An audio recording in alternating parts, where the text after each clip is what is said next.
Hi, my name is Jeff Perry and I'm the manager of the WEBENCH group here at National Semiconductor. Today I'm going to talk to you about how to select LEDs and how to design an LED driver circuit to power your LED supply. We're going to cover several different areas, and this includes important parameters for selecting LEDs, includes LED driver selection, so how do you get the power to your LEDs, the driver design and trade-offs, and that includes how to calculate the efficiency for your driver circuit, and then how to make trade-offs between efficiency and footprint, because those are oftentimes opposing factors in the design process. Cost will come into play. Obviously, everybody today is after a low-cost solution. We also talked about performance issues, such as the ripple current and how to minimize that. There are software tools available on the market today to do this and improve your cycle time, notably National Semiconductor's WEBENCH LED Designer. And we're going to be running through some concrete circuit examples to show you how to use that tool. First of all, as probably everybody who's listening to this realizes, there's been an absolute explosion in the LED market recently. That's because LEDs are being used to power everything from general illumination circuits, interior, exterior, automotive applications, mobile devices, and backlighting and projection. The reason for this is because obviously they use a lot less power than conventional tungsten filament bulbs, and they also have very long lifetime. And with these two advantages, among others, the market is absolutely exploding. Okay, so let's talk about how we get power to these LEDs. LEDs are constant current devices, and so the power supplies for them are a bit more specialized. Using tools like LED WEBENCH Designer, you can simplify this process and accomplish this goal within minutes. And so we're going to be running through 4 steps to do this. The first thing is we're going to be selecting our LED and also selecting the LED driver. Once we do that, we're going to create the design, the driver design. We're going to analyze and optimize the design. And then we're going to be able to simulate the design to look at the behavior under dynamic conditions. And lastly, we're going to provide documentation so that you can go out and actually construct and build the design. Let's first talk about LED selection. What are the important parameters from LEDs? One of them is the light output. And how do we measure light output from things like light bulbs and LEDs and compact fluorescents?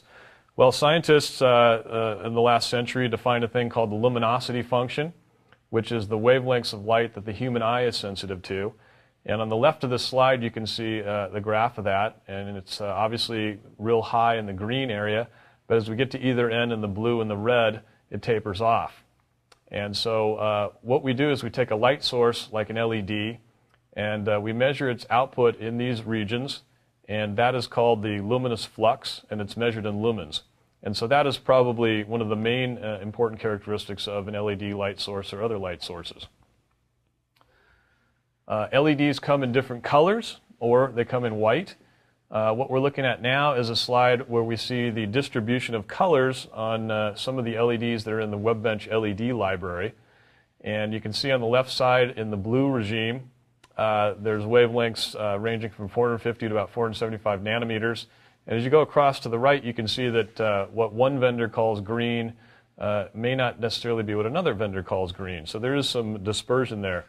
So if color is important to you, you want to be paying attention to the dominant wavelength of your LEDs. For white LEDs, the color temperature is the important factor. And this measures the color of the light relative to an ideal black body radiator. It's measured in degrees Kelvin.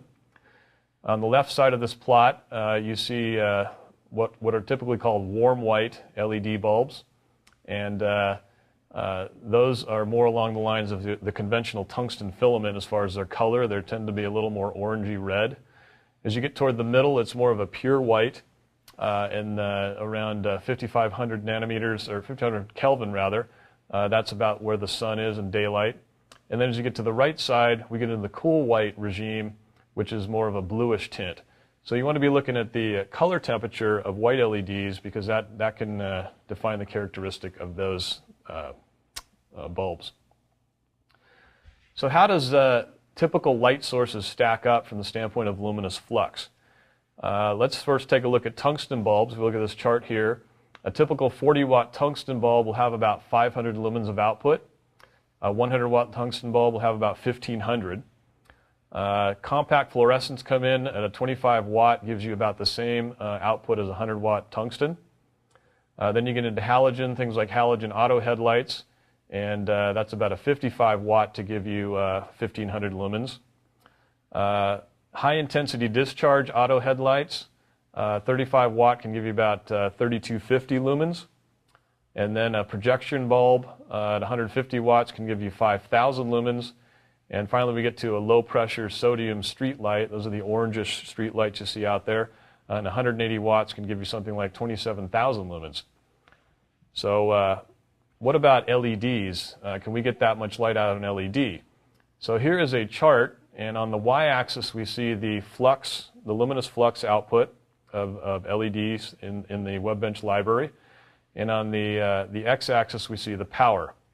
And so we zoomed in here on about the 1-watt regime.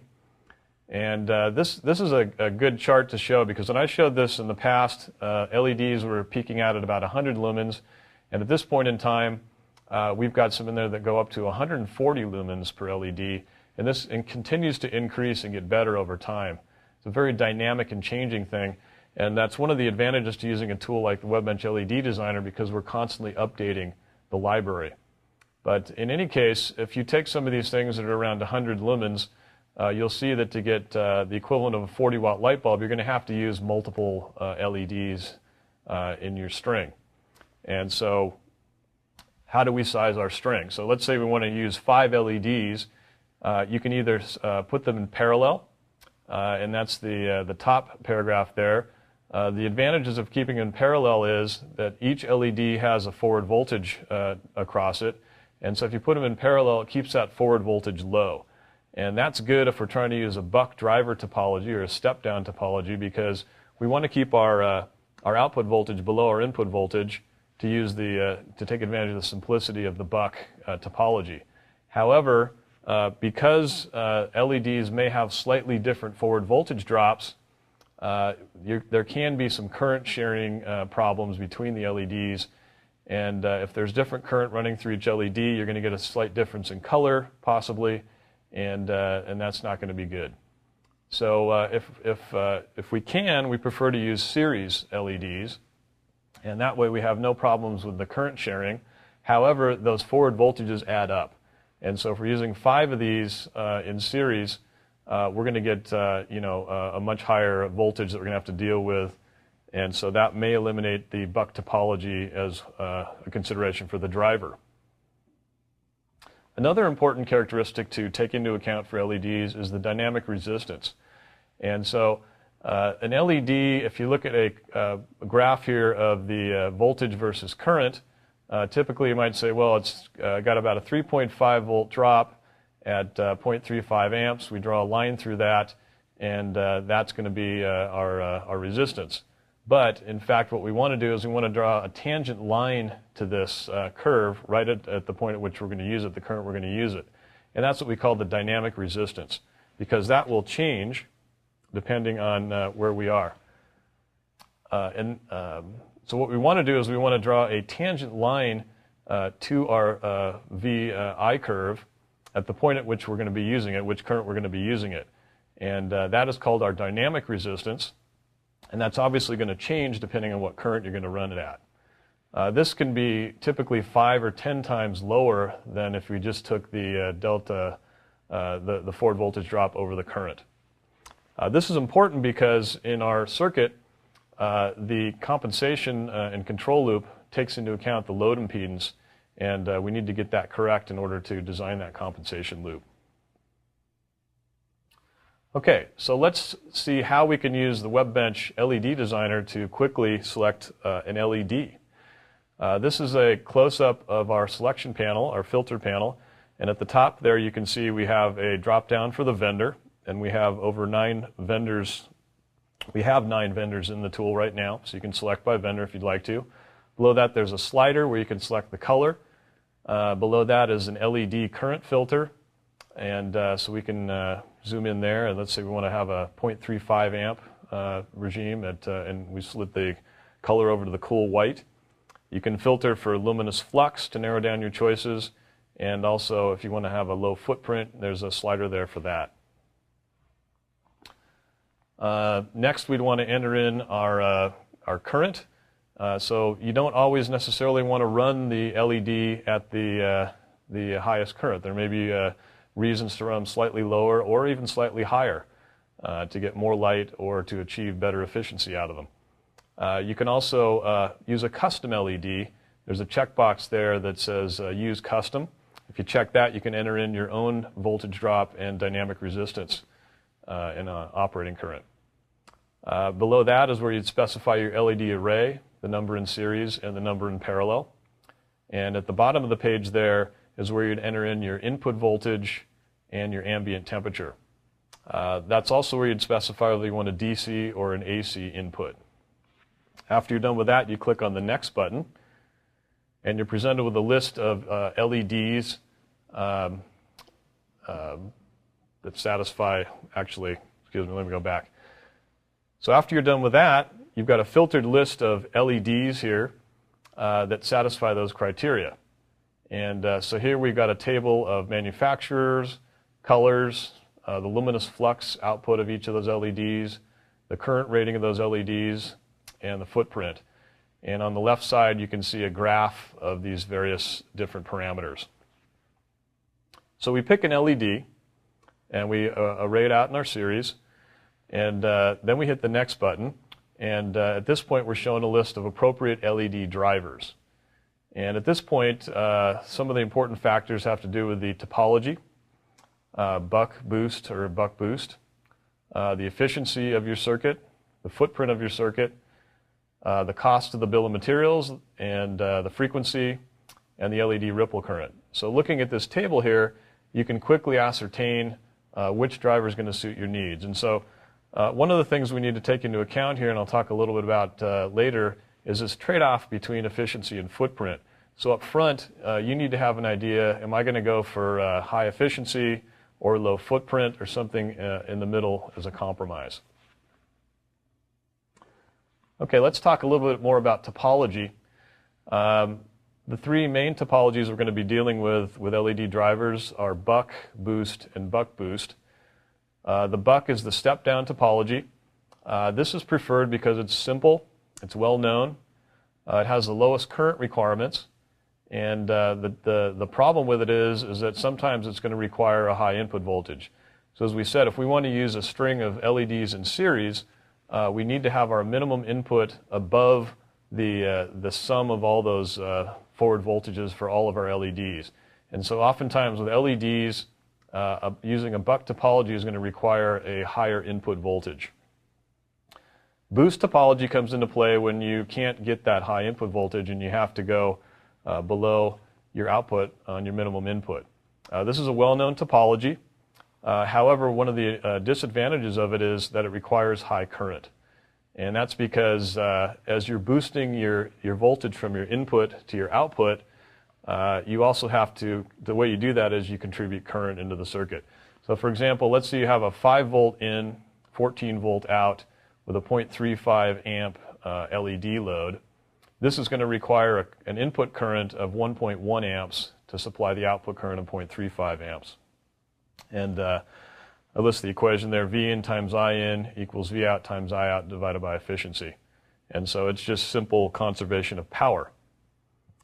In the case where you've got your output voltage, your LED voltage between your input minimum and maximum, that's when a buck boost will come into play.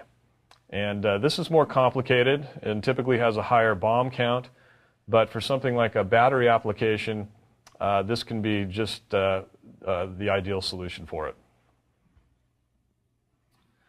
Okay, this next page shows you what you will see in the WEBENCH LED Designer. This is what we call our design dashboard. Working our way across the top there, in the upper left we have the optimization knob, which allows you to select between a low footprint, which would be a number 1 on the knob, and high efficiency, which would be number 5 on the knob. And so by turning that knob, your design will be readjusted and to achieve your goal of low footprint or high efficiency. Next to that, we have the operating values charts, which lets you take a look at key operating values like efficiency or duty cycle versus your input voltage. Next to that, on the top in the middle, we have the schematic of your circuit. Next to that, we have our optimization graphs, which show you the behavior of the circuit for these different optimizations for low footprint or high efficiency, and let you look in and quickly see which one would be best for your needs. In the lower left, we have a summary of the design with your inputs that you just typed in, voltages and currents. Next to that, we have the operating values section, which show you key operating values like the currents through your circuit, the power dissipations, and other things. In the bottom middle, we have the bill of materials, and that allows you to not only see what you're getting in your design as far as the size of it and the part numbers, but that's where you'd also change the component values if you wanted to, let's say, choose a different inductor or different FET and so on and so forth, and I'll talk about that. And in the lower right there, we have some links to get design documentation and other helpful things like that.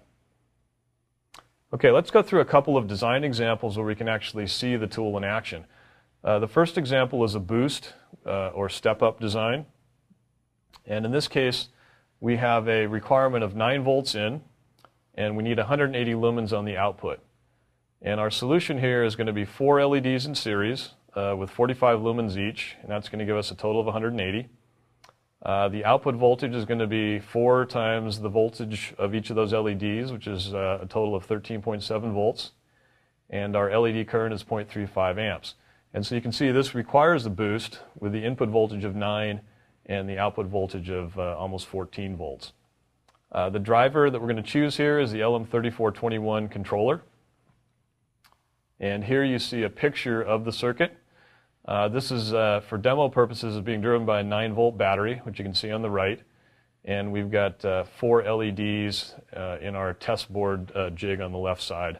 And the controller circuit is in the middle. Okay, here's a schematic of the 3421 boost. And this shows the current path when the low side switch is off. And so at this point, the current is flowing from the input through the inductor on the upper left. It goes through the catch diode in the upper right, through the current sense resistors. It takes a turn down, and then finally through the LEDs on the far right, and also through the output capacitor. It charges up the output capacitor at this point. So the power dissipating elements at this point are really the inductor, the diode, the current sense resistor, the output cap, and of course the LEDs. Now when the low side switch is on, now we have a conducting path from the input through the inductor, and the inductor at this point is energizing, and the current then flows through the low side FET and into the ground. The current to the LEDs at this point is supplied by the output capacitor. And so at this point we have the major power dissipation of the circuit, which is the FET. How does this circuit perform? Well, we fire it up in WEBENCH. We look at the operating values graphs, and we see on the left side a graph of the efficiency versus the input voltage. And I've set this design up to go from 8.5 to 9.5 volts. And you can see that we're in about the 90 to 91% range of efficiency, which is very high. On the upper right, we have a graph of the peak switch current. And as I said before, because we're boosting here, although we're driving 0.35 amps, the peak switch current is somewhere between 0.6 and 0.67 amps. And that's because of this fact that we're boosting from 9 to about 14 volts. Let's talk a little bit about the FETs now, or the FET, I should say. How do we choose the FET? And if we have, let's say, in the WEBENCH library, we have 250 different possible FETs. How do we choose the best one for this circuit? It starts with power loss. We need to calculate the power loss or power dissipation in the FET. And the two main contributors of this are the conduction loss and the AC loss. The conduction loss in a FET is a function of the RDS-on of the FET, and the switching loss is a function of the FET capacitance. Let me go into a little more detail on that. The conduction loss here we see, which is the DC loss when the switch is on. There's an inherent fundamental resistance in the switch, obviously, and that's basically the product of RDS on times the RMS switch current squared. Now the problem with this is we can calculate the switch current, however the RDS on is also a function of the junction temperature, which changes, which can change obviously from 25C. And so we start out here by doing an iterative calculation, and so we calculate what the RDS on is at, let's say, 25, and then with that we calculate the power dissipation of the FET. We go back and say, okay, well, how hot did the FET get from that? It rose another 25 degrees, and we keep iterating on that equation. That increased the junction temperature, that increases the RDS on, and so we finally come to a conclusion and iterate through that to get the ultimate RDS on. And so, in summary, the RDS on of the thing varies, but we take that into account with an iterative loop in the software. Similarly, for the capacitance will change depending on the voltage across the FET. And so in this case, we're looking at a particular FET. If we take the maximum capacitance of the FET, we'd end up with something like about almost 2,000 picofarads. If we take the minimum capacitance of the FET, we'd end up something with more in the range of about 500. And so that is over a voltage range of almost low voltage all the way up to 30 volts. We're operating our design at 9 volts. So what we really want is to determine what that is in the middle. So what we do in WEBENCH is we actually digitize those plots or do curve fits, and so we can, from that, we can estimate the actual capacitance at the voltage that we're operating at. So in this case, we're operating at 9 volts, and the capacitance is more like about 800 picofarads. So this avoids a situation where we over-design or under-design the FET. Let's talk a little bit more about the AC switching loss. Here we see a graph of the switch voltage and the switch current. The switch voltage is in black and the switch current is in red. The gate voltage on the FET is in green. And so what happens here is as the gate voltage rises, the current starts to flow through the FET. At this point, however, we still have a voltage across that FET, and so we're dissipating power. Okay. Now, eventually, the voltage across the FET goes low, and the current goes high, and there's no power dissipated in the middle from the switching loss. But in those regions of orange on the left and right, that's where we dissipate power due to the IV loss across the switch. So what does this mean to us? What it means is that if we operate at a higher frequency, we are going to have higher switching losses, which is represented by the plot in the upper left. And what this shows is that as the switching frequency increases, the switching time period decreases, and these areas of fixed loss become a larger and larger percentage of the whole switching period. So if we want to minimize our AC losses, we go to the upper right, where we have a lower frequency and a longer switching period, and therefore these areas of loss become a lower percentage of the entire switching period. So for minimizing AC loss, we want to have low frequency. Okay, so we've gone in and we've calculated all the FETs that will work. We've calculated their temperatures. We've thrown out the ones that are above our temperature threshold, and we've got a set that we like. We can do further optimization here.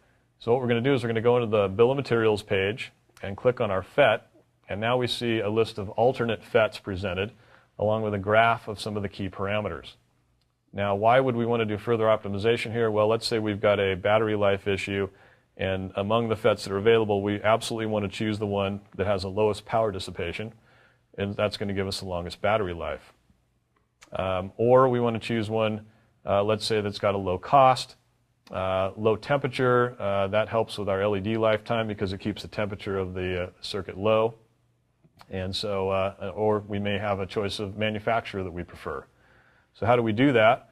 Well, we can click on this graph here, for example, and take a look at this graph here, what we're showing, and this is user selectable. But on the y-axis we have the power dissipation, and on the x-axis we have the price. And so you can see that we have a wide variety of choices here. If you go to the upper right, we've got stuff that's expensive and has a high power dissipation. But in the lower left, we have stuff that's actually relatively cheap and has good power dissipation. So this allows you to quickly zoom in on your choices and see those trade-offs visually. Okay, let's take a look at another example, which is a buck circuit. This is a thing that we came up with, which is a disco lighting unit. This has a 48-volt input, and we need to have an RGB, a separate red, green, blue light circuit to output a total of 300 lumens. And we're going to use this to fire up and for our disco lighting here, dances that we have on Friday nights. The solution for this is going to be our RGB light bar, which has separate a red string, it has 2 green strings, and it has a blue string. Those range in the voltage from 29 volts for the red, 35 volts for the greens and blue. And the LED current is 30 milliamps for the red, or excuse me, 300 milliamps for the red, and 150 milliamps for the greens and blues. And so to power this, we want to power each string independently, so we're going to actually use 4 separate LM3402HV LED drivers. And here's the circuit. Okay, at the top you have the strings of LEDs. Again, you have the red, 2 greens, and a blue. Each one of those being driven separately by a 3402. Those 3402s have connections hooked up into a microcontroller to their PWM dimming circuits. And so using a microcontroller and some external controls, we can tell it to oscillate between different lights and dim and brighten up these lights to get the effect of a disco lighting unit.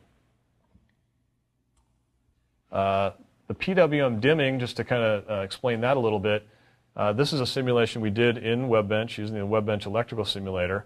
The square waves are the superimposed dimming signal, and so you can change the duty cycle of that dimming signal, and what it does is when that goes high, the LEDs turn on and operate at their full current, and when you turn that off, the LEDs turn off completely. And so what happens here is that you end up keeping the current constant, and that's good because it keeps the LED color consistent. If you change the current in an LED to dim it, there can oftentimes be variations in the color as the current goes down. Let's take a look at the schematic for this circuit. In the red here, again, you see the current path, and this is a typical buck circuit. So when the switch is on, we see that the current goes from the input on the left through the FET, through the inductor, and then out to the load. When the FET turns off, the current goes through the catch diode, through the inductor, and then again out through the load. So the main power dissipating elements here are going to be the FET, the catch diode, the inductor, and the LEDs, with a lesser power dissipation from the input and the output capacitors. Okay, so we're going to go in again and look at our graphs in WEBENCH, and we can see here in the upper center is a graph of our efficiency versus our input voltage. And we can see in this case we're operating at between about 93 to 94% efficiency. How do we calculate that efficiency? Well, to calculate that efficiency, we need to calculate the power dissipation of all the elements we just talked about, the capacitors, the diode, the FET, the inductor, and also the current sense resistor. And so we've got those things all graphed here surrounding the efficiency graph. Here are the equations. Let me quickly walk through these. As I said before, the top center is the graph of the efficiency, and that's basically calculated if you know V out and I out, and you also know you have to calculate the power dissipated. And so to calculate the power dissipated, we have to go through all the other scenarios there. In the upper left, the power dissipated through the capacitors is basically the current squared times the ESR, or the equivalent series resistance. So if we know the ESR of the capacitors and we calculate the current, we can calculate the power dissipation. Moving down to the lower left, the power dissipation through the diode is going to be determined by the switch current times the forward voltage drop of the diode, which we know, and then that times 1 minus the duty cycle. The current sense resistor is basically, again, an I squared R loss. The inductor is also an I squared R loss, taking into account the DCR, the DC resistance of the inductor. And then lastly, in the upper right is the switch, and that has got the DC and the AC losses that we just talked about. We also have quiescent current losses from the controller circuitry. So if we add up all those power dissipation and losses together, we can get an overall efficiency of the circuit. Okay, so now we need to make some decisions. The fundamental trade-offs that we're going to need to make here are between efficiency and footprint, fundamentally. And we've already seen that to get high efficiency, we need to have low frequency. And it turns out to get low footprint, we need to have high frequency. And that's because the inductor can be smaller when we have high frequency. We also want to minimize our cost. And what features do we want, like PWM dimming? What suppliers do we want to deal with? And also, our time to market is obviously critical. So let's talk a little bit about that power dissipation trade-off here. So what I've got plotted here on the x-axis is our optimization number. So if we go to the left side of this graph, that's optimization 1, and that's the high frequency area. And as we go to the right, 2, 3, 4, and 5, our frequency is going down. And this corresponds with the position of the knob there, which I've put in the upper left of this slide. What I've plotted here is the power dissipation of the various elements in our circuit. And if you see here, the top two components, and this is, by the way, for a synchronous controller, but you see as the frequency is declining, the power dissipation is improving across those FETs. And if we remember what we talked about earlier, that's because our AC losses are lower. Now, at the same time, we've got a little bit of a trade-off here because as we're lowering the frequency, we also have to have more and more inductance in the circuit in order to keep the inductor ripple current constant. And so as our inductance goes up, typically that means more windings around the inductor, and more windings means a lot more wire, and so our DCR of our inductor tends to go up, and so that somewhat contradicts the improvement in the power dissipation of the FETs. But overall, as we go to the right side of this, lowering the frequency, we're going to get better power dissipation and better efficiency.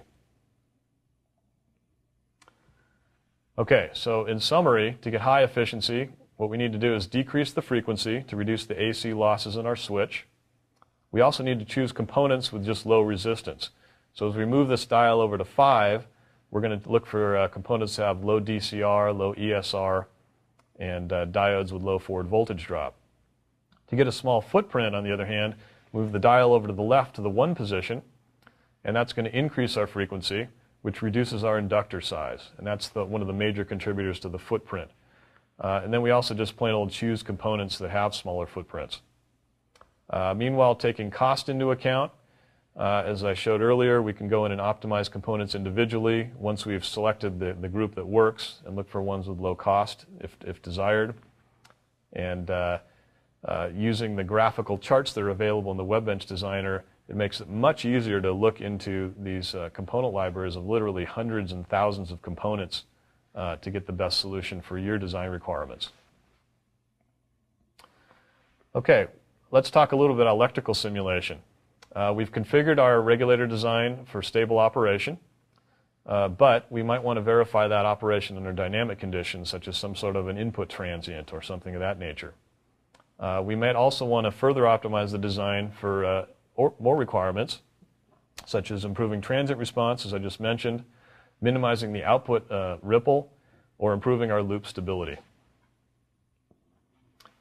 Let me just make a little comment here on how we create these models for WEBENCH, these SPICE models. For all of these models, we do an extensive bench verification. And what this graph shows here, this slide shows, I should say, is a plot of the bench data, which is shown in blue, versus the simulation data, which is shown in red. And you can see that in this case, we've got very good correlation, but it oftentimes takes a good deal of time and effort to get the model to correctly match the bench. But once we do that, we can bring you all the values of conducting SPICE simulation online. And so this is a picture of the SPICE simulator. In the upper left, we have the schematic. There's a little drop-down menu that allows you to specify the simulation type that you'd want to do. In this case, for the 3402, we've got the input transient simulation. We have PWM dimming. We have a startup simulation, and we also have steady state. So when we run a simulation, which typically takes somewhere between as little as 10 seconds to run up to several minutes, we'll see the results appear in the upper right in the waveform viewer. And so what we see here is this is our standard 3402 design, and this has an output cap of 15 nanofarads, and it's got an output ripple of 12%. This is the ripple current through the LED. This is obviously due to the switching action of the circuit. When the switch is turning on and off, the inductor's current is going up and down, and that gives you a characteristic ripple. So at 12%, this may or may not be okay for your needs, but one of the things we can do with the 3402 is we can completely remove the output cap, and WEBENCH allows you to do that. If you do that and run an electrical simulation, what you see next is the red graph here, which is a larger ripple current, and that gives you about 17% ripple. So we've dropped our output cap, but we've changed our ripple, and it's degraded from about 12% to 17%. So that may be okay. In a lot of visual lighting applications, a variation in the ripple current might give a very slight modulation to the color of the thing, and to the human eye that might actually be more pleasing. But if you're in an application where you need a steady light source, this might be a problem. And so let's take a look at if we have a larger output cap. And so again, WEBENCH allows you to do this fairly easily by just clicking a checkbox. And in this case, we've minimized the ripple all the way down to about 3%. And so we've gone from 12% up to 17%, down to 3%. However, we're going to have a larger output cap, which is going to add, obviously, one component to the BOM, and it's going to raise the cost. So this is a kind of a trade-off that you can make here, depending on what your specific design needs are to optimize your design for performance. Okay, this is a picture of the disco lighting unit. You can see that there's a control box there that allows you to adjust the frequency of oscillation and the intensity of each of the LED strings. And it's kind of fun to play with, and it's a real neat little demo. Okay, our last application is an AC dimmer application. And what this is we're going to have 110 to 130 volts AC line input, 60 hertz. We need the light equivalent of a 60-watt light bulb, which is about 800 lumens.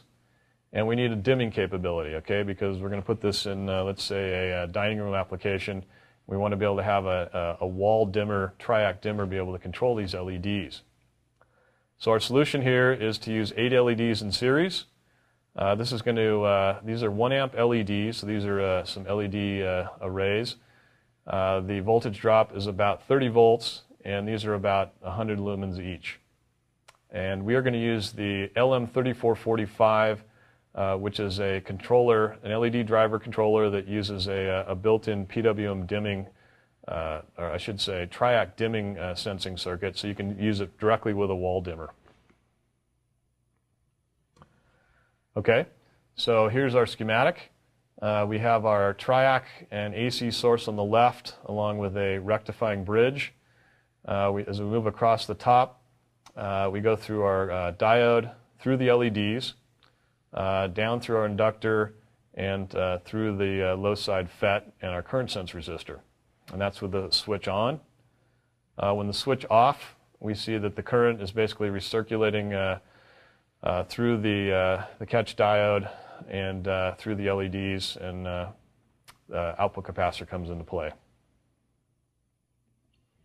Within WEBENCH, we have a control here that allows you to look at the LED current as you change the dimmer. And so there's a little slider over there on the left. So the top row shows the Triac in the on position. and you can see in the upper right the input voltage waveform, the unchopped input voltage waveform. This is after it's gone through the capacitor network, the holding caps. And you can see that the LEDs are driving their full current. In the bottom row there, you can see that with a Triac about halfway, and you can see the little demo there, the LEDs are getting darker, and you can see the chopped input voltage waveform there after the Triac. And so this gives you an opportunity to look at the behavior of the circuit with different Triac dimming positions. This is the actual demo that we did. To do this, we have a comparison there in the middle with our LED array versus a light bulb on the left, and this plugs into the wall socket, and you can fiddle around with the dimming there. The driver circuit there is on the bottom in the plastic. It's a little hard to see there in the slide, but it's right at the bottom center.